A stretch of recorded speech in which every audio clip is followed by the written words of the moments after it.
Tagad mēs lasīsim grāmatu Meža iemītnieki. Arī šajā sērijā ir mājdzīvnieki, augļi un ogas un dārzeņi. Kas tur ir? Viens dzenis. Jā, uz vāka ir dzenis. Viena meža cūka. Meža cūka ir lielas ausis un asi sari. Mežs ir zvēru mājas, kur visiem labi klājas. Te skudras pilis ceļ un lācis baļķi veļ. Tas ir vilks un tur ir lapsa. Lapsa ir rūts kažoks un kupla aste. Vilks gatavojās medībām. Tur ir mūsu meža cūka. Šajā lapā ir lapsa. Un nākamā ir vilks. Kas ir nākamā lapā? Tu gribi pašķirstīt? Kas ir nākamā lapā? Jā, tā ir lapsas aste. Ir viena vāvera, viena brūnā vāvera.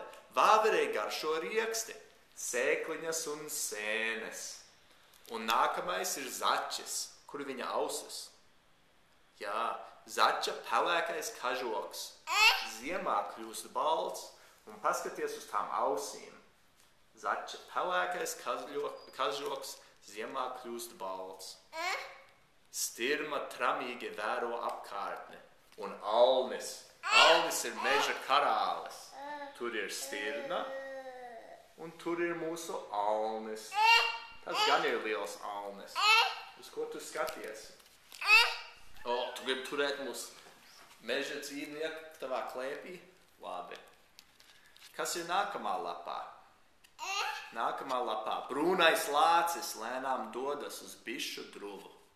Un čaklās skudras steidzās uz pūzni. Tur ir lielais lācis un tur ir čaklās skudras. Kas šis par meža iemītnieku mūsu klēpī?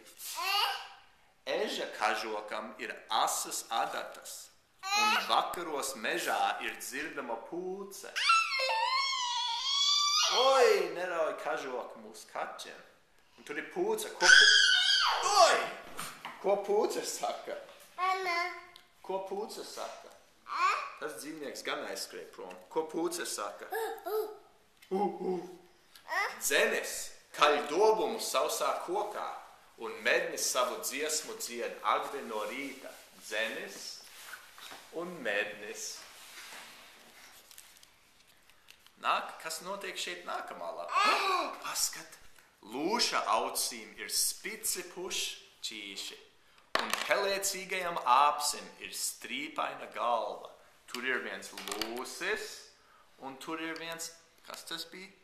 Āpsis. Strīpaina galva tam āpsim. Un pēdējā lapā čūska saritinās daudzos līkumos. Meža mazā čirzaka gozējās saulītē. Tur ir viena čūska un tur ir meža čirzaka. Un šī bija grāmata Meža iemītnieki. Vai tev patīk tā grāmata? Ko pūce saka?